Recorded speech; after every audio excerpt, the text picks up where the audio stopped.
Hello ladies and gentlemen, welcome back to Uncle Matt's Cookery Lessons. There's a recipe for smash burgers. They're so simple and so lovely, I don't actually think I'll ever be making any other type of burger ever again. And neither will you.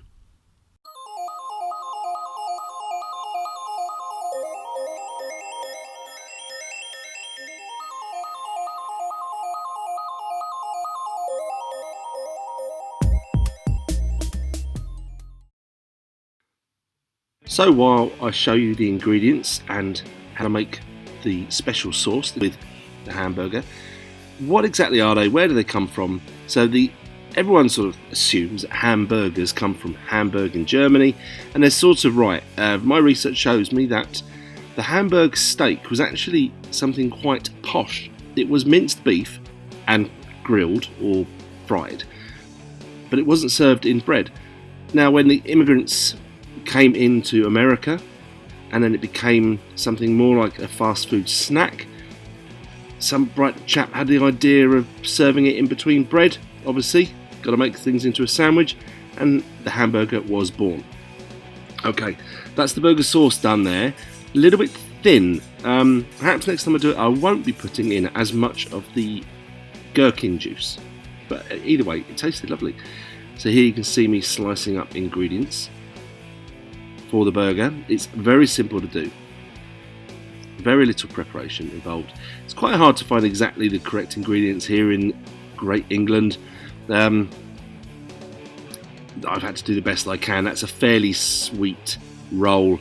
You don't be trying to find some really posh wholemeal granary roll for this. And in fact, actually what I'll do, I'll share in the description a video I made a while ago for homemade hamburger rolls, which are really, really lovely and worth doing. Here you can see me just weighing out the patties.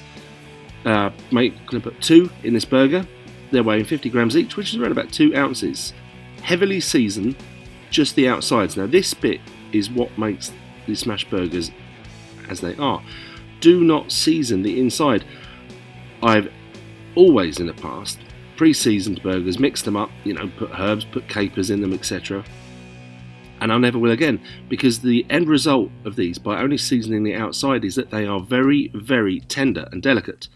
Whereas a pre-seasoned one, the salt will, some science involved, will end up making them tough. I didn't know that. Now I do. I know better. Okay, just quickly before I do the burgers, I decided to grill the rolls a little bit. I'd spread a little bit of butter on them. And here we go. So I found my griddle back that was in my shed. Forgot I had that. You can use a heavy frying pan, but if you've got one of those, it is going to be better. So on go the patties, and here's the smash bit. Find a nice big palette knife. If you've got one like that, that's ideal. If not, an egg slice or something like that. And there you go, the handle of a rolling pin, and really, really flatten them out. I think, is that done enough? No, I'm going to go back and I'm going to give them one more smash. The whole point is you get as much surface area of your burger really, really caramelized, nice and brown. That is a flavour. That changes everything. And so that is important, to try to get them as thin as you possibly can. Cooking time is going to be extremely quick as well because they're so thin. You don't have to worry about probing these. You don't have to worry about having a rare burger, and it will be juicy. Very important though that the beef you use 20% fat, at least 20% fat. If you go really much more than that, you'll lose a bit of size, but you'll have a really juicy burger. You can see the blood juice is coming up to the surface there. That means it's medium, that means it's cooked. It's time to turn it over. What I do there, I invert my palette knife just in case it's a bit stuck. I want to get all of the caramelised bits and all those rough edges that get a bit more caramelised, and that's the good stuff. That's what we want. Here's where I let the show down a bit again in the UK. That was Gouda, which melts very nicely. I think it replicates American cheese. Probably tastes nicer than American cheese, to be honest with you. But if you can get hold of American cheese, that's what you should use. You want to be as authentic as you can.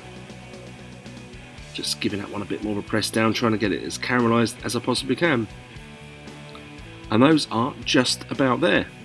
And so the Smash Burger, there's a chain of restaurants that started in 2007 in Denver, Colorado.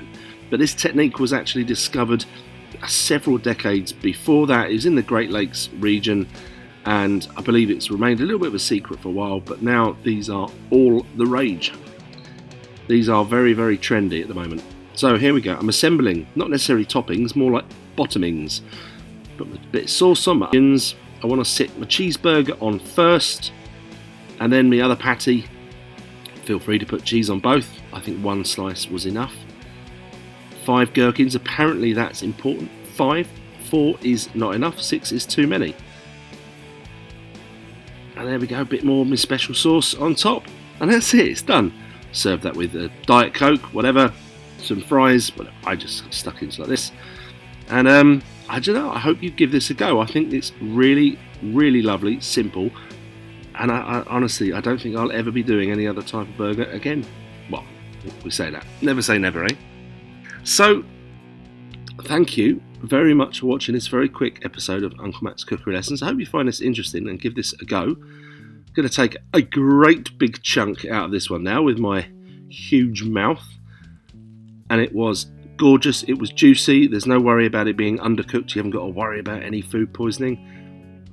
And that's it. So, while you're here, if you haven't already, hit that subscribe button, give us a thumbs up, ask me some questions, tell me how wrong I am about the burgers, all that sort of stuff. And so there are many arguments about burgers, where they come from, but there's only one scene from a movie I could use. Here's Jules. That's a classic.